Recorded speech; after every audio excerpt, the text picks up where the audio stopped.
All right, Jesse on Fire, welcome back to the channel. Now we're going to talk about Jake Paul. We're going to talk about Jake Paul specifically as it relates to Tyron Woodley and Nate Diaz because I am very impressed with him right now. Extremely impressed. I came up here to do a video about him and the Nate Diaz situation where he's calling for Nate and Nate's situation with the UFC. That's what I was going to do, and I still will.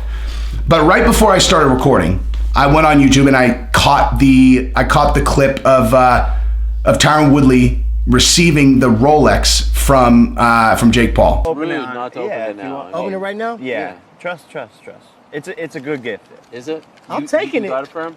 I actually got this for him. In the spirit of the holidays. A genuine spirit of holidays. Wow. This is, you see, you're actually a good guy. People. This nigga crazy. What is it? What is it?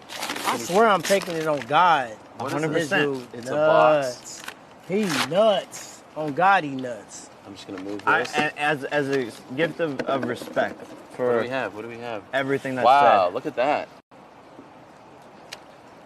I accept. Is this a Rolex? It's a Rolex. Is it? How much would you say this costs? No, don't even. That's not okay, important. I don't know. It's a $15,000 watch. It's a Rolex. It's a really, really nice Rolex. And I watched his face as he received it. It's such a brilliant play, man. Like, I mean, look, I'm not gonna cheapen it and just say for sure that Jake Paul's doing this as a strategy. But it's just a classy thing to do. Like that, I actually really like, especially a fight like this, dude. Like, look, if there are two guys who are fighting in the UFC or in boxing that are genuine like rivals, right? Like they don't like each other. It's whatever. Then it's one thing, like, you know, keep the character on when it's in the buildup. But Tyron Woodley and Jake Paul, like these guys just made a lot of money together. And Tyron Woodley came in and he saved this event. Now, obviously, there's a lot of upside for Tyron Woodley, but those two guys being cool, like. That doesn't bother. It doesn't change anything for me in terms of me wanting to watch the fight. You're not going to convince me that the two guys hate each other anyway, right? You're not going to convince me that Tyron Woodley and Jake Paul have a genuine problem with each other. But Jake Paul gives Tyron Woodley a Rolex, and if it is a psychological game, if he is playing chess, that is one of the most brilliant things I've ever seen. I mean, really, brilliant. I'm not sure if he's smart enough to realize why, because when I heard he gave Tyron Woodley a watch, it didn't dawn on me until I actually saw it, what just actually happened, you know? Because, you know, I heard, like I said, I mean, I heard that he had given him a watch.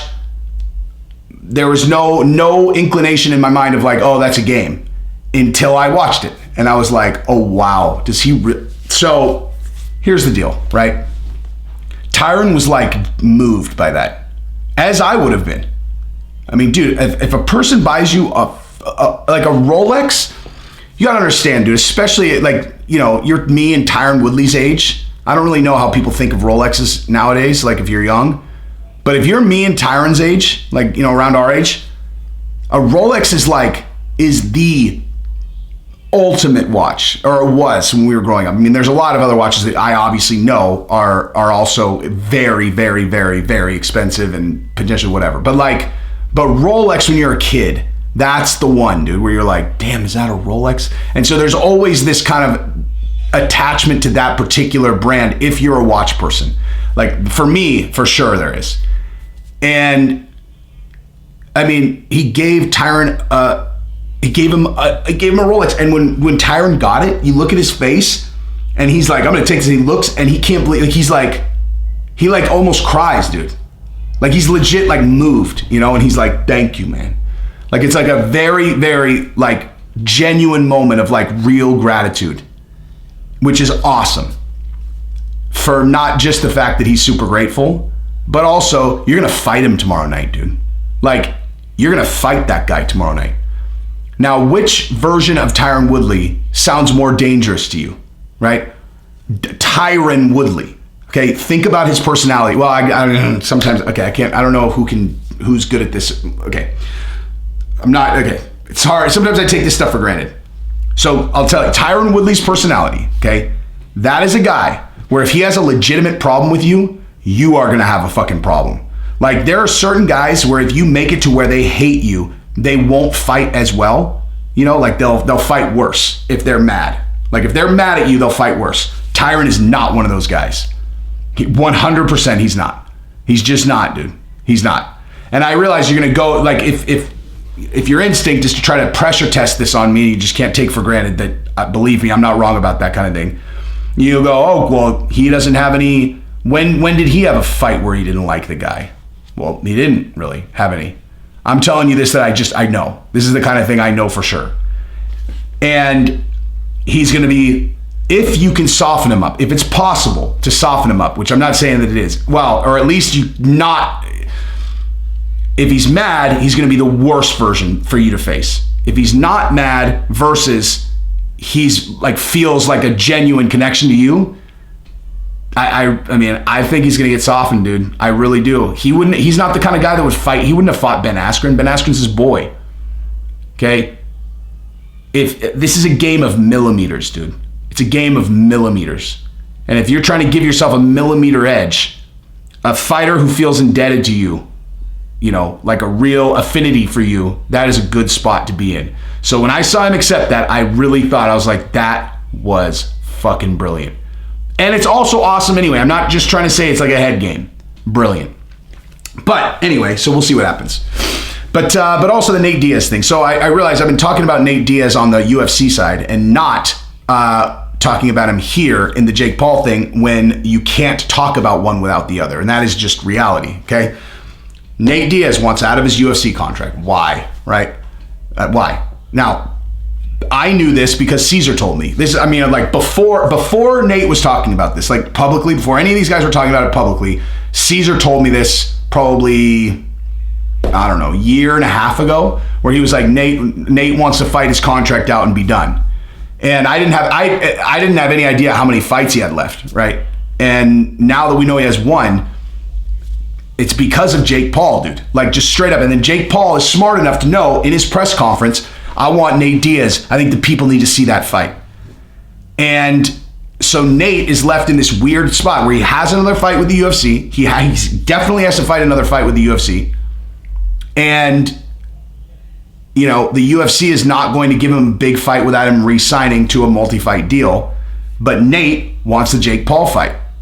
And so it's like he's going to have to leave money on the table with the UFC to go take the Jake Paul fight. And if you think about it like this, like when it's any other, literally like almost any other fighter, it's a simple decision because you're going to make more money in the Jake Paul situation. Well, it's actually not true because the only reason you'd make so much money with the Jake Paul is because you're such a huge star and the UFC might be able to make.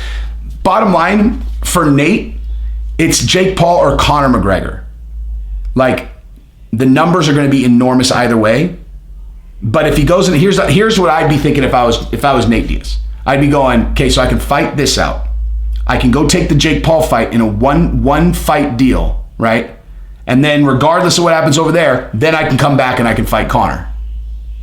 If I was his manager, that's what I would be. That I would be in his ear like that. I'd be like, listen, if you sign with the UFC and we do a 3-fight deal, right? 4-fight deal. That Jake Paul fight's gone. Like, this shit's gone. You know. So we have to evaluate this contract over here against that.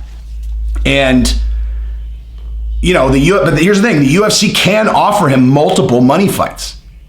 They can. It's not just like they can, because the Dustin Poirier, they can make the Dustin Poirier fight a headliner for sure. You got the Masvidal fight, you got the Conor fight. You know, I mean, I personally would like to see him re-sign with the UFC. I would much rather see those fights than see the Jake Paul thing. I think it would be fun to watch Nate Diaz fight Jake Paul for sure.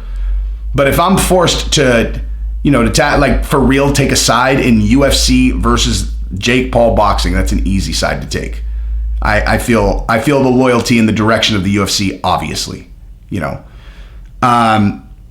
It would need to, for me to be excited about a fighter leaving the UFC, it would have to be something that transcended just the sport versus the sport. It would need to be something that was like a journey, a long journey filled with razor wire and, a dozen attempts to swim across the ocean with your bare hands, all with the vision of becoming the boxing heavyweight champion. Something like that, you could get me on board with that direction. But for Nate, I would rather see him with the UFC. But Jake Paul played that very smart. Very, very smart. So anyway, that is what I've got for everybody. If you like the content, subscribe and ring the bell. Love you guys. Peace.